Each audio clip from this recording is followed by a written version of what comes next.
estamos aqui com a senhora Julieta Palmeira. Ela é secretária da Secretaria de Políticas para as Mulheres. E hoje eu estou na companhia da nossa colunista Cristiane Mota. Ela é da coluna Em Defesa da Mulher Cristã.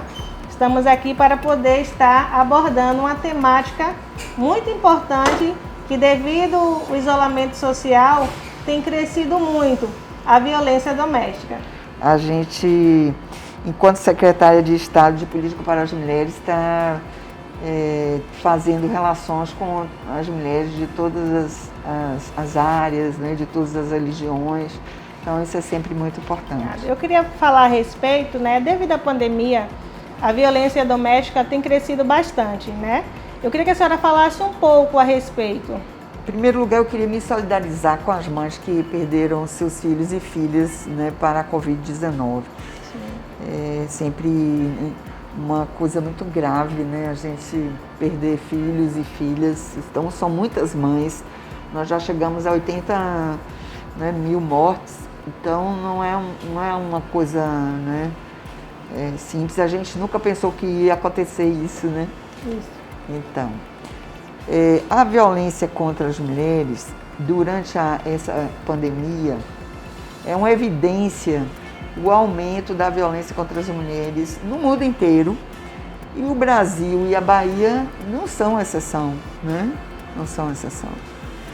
Então, a gente tem um aumento da violência contra as mulheres nesse período aí da pandemia, e que a gente precisa refletir, todo mundo, né? Governo e sociedade. Eu gosto muito dessa ideia que vocês têm da revista de unir todas as, né? Então, nesse sentido, a gente considera que o desafio da violência contra as mulheres é um desafio cotidiano, grande, né? E que somente unindo governo e sociedade a gente pode superar esse problema. É que a pandemia, ela chega e impacta para todo mundo, mas de forma diferente. Não é a mesma coisa a pandemia para todo mundo, né? Começa assim, não é a mesma coisa uma pandemia num lar que só tem 2 cômodos e vive ali 5 pessoas. E um outro lar que tem 4 cômodos, 5 cômodos, 6 cômodos e vive 2 pessoas. Então, tem uma diferença de impacto, né, nessas pessoas.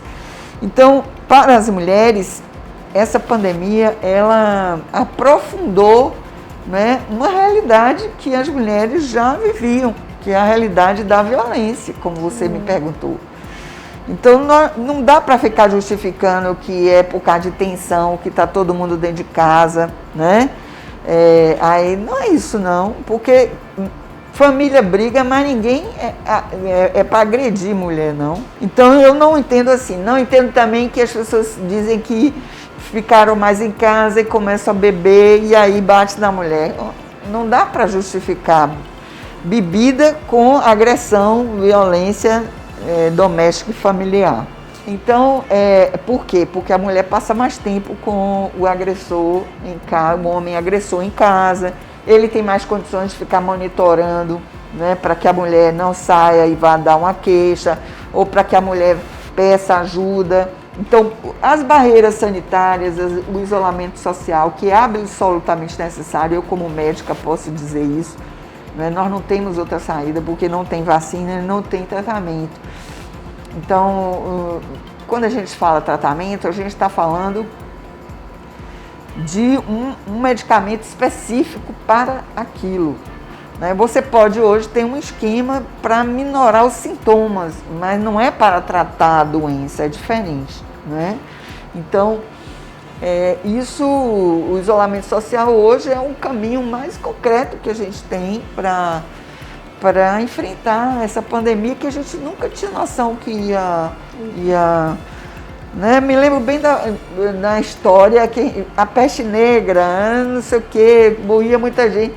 A gente nunca pensou que ia viver um negócio desse. Né? Só que isso era coisa da história. Mas nós estamos, nessa nossa geração e as gerações que me antecedem, que estão vivendo esse drama, né? E que a gente vai ter que enfrentar da melhor forma. Foi feita uma pesquisa pela Universidade Presbiteriana Mackenzie, onde aponta 40% de mulheres vítimas de violência são evangélicas. Também lá no Loreta, né, no CRAN do Loreta, aqui em Salvador, 60% são mulheres evangélicas. No CRAN de Lauro de Freitas, Ulélia Gonzalez, 39% são mulheres evangélicas vítimas de violência.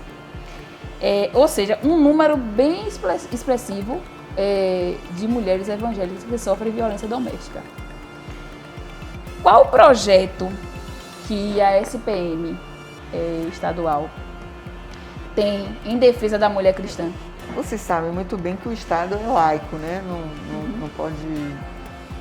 Então, deve acolher e respeitar toda essa diversidade de religiões. Quando assumi a secretaria, eu venho numa grande busca de diálogo com as diversas áreas e diversas religiões,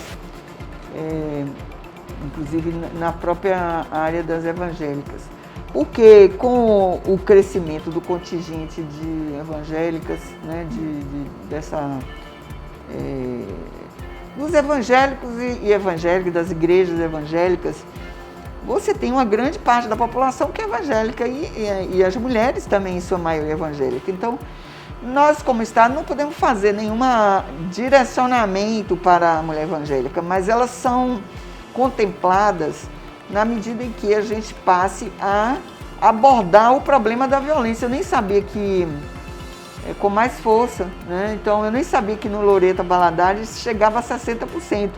Eu estimava nessa média aí, abaixo de 50%, mas assim, porque reflete um pouco também o aumento da população que faz essa opção religiosa, né? Que está nessa religião. Então eu considero assim, nós não temos no momento assim nenhuma política específica. A política é geral e é no sentido de em relação às mulheres de um modo geral.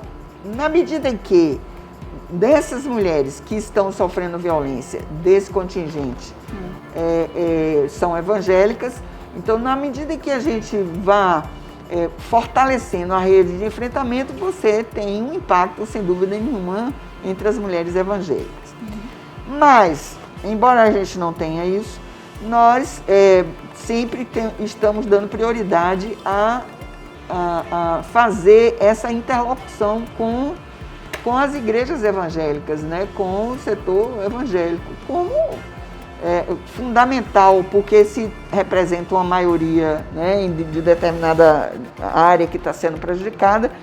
Eu acho que muitas parcerias podem ser estabelecidas. Então, é necessário unir as igrejas evangélicas com o que nós estamos querendo. Sem dúvida nenhuma, é fundamental o papel de vocês e o protagonismo nessa questão do enfrentamento à violência também, né? Então, a gente gostaria de conhecer os projetos que vocês têm. Eu já conheço alguns, né? Porque tem de alguns, mas assim, não conheço. Eu até gostei muito desse projeto da revista, acho que é uma coisa importante, projeto de comunhão, de união, em torno de um desafio desse grave, que é sempre a minha concepção que a gente deve enfrentar. Tem várias formas. A forma do governo tem em relação a instituições ou é via edital, ou é via convênio. Tem muitos parlamentares evangélicos também, né? Agora a bancada está grande, né? Tem que ter mais mulheres, né? Tem que ter mais mulheres. Eu sempre fico achando assim. E não é só com os evangélicos, não, né? Com a bancada evangélica, é com todas as bancadas. Nos interessam mais mulheres na política.